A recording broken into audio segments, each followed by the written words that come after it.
رهشان.ج تقدیم میکند. کاش هرگز تو را من نمیدیدم، مثل مجنون نمیگردیدم.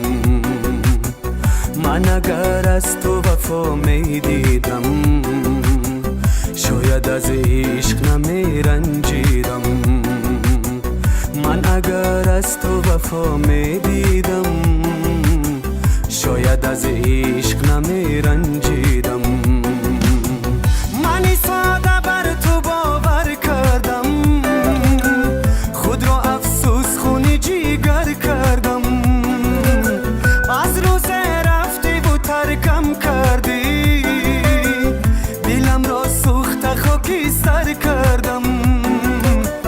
از روز رفتی و ترکم کردی، دلم را سوخت خاکی سر کردم.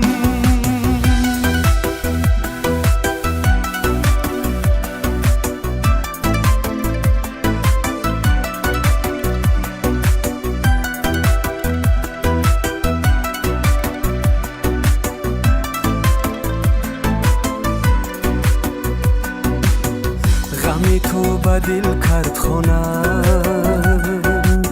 شدم ساکینی میخانه. بینالم با دلی پرسوز، گشتم مجنون زمانه.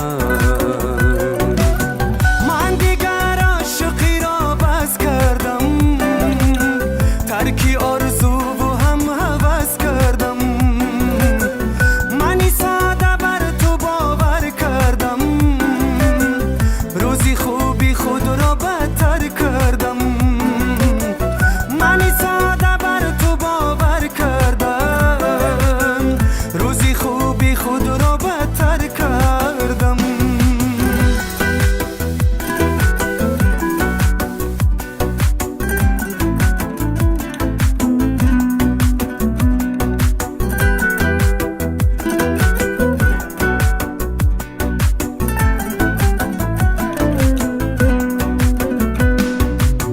عاشقی دردی بی‌دواست،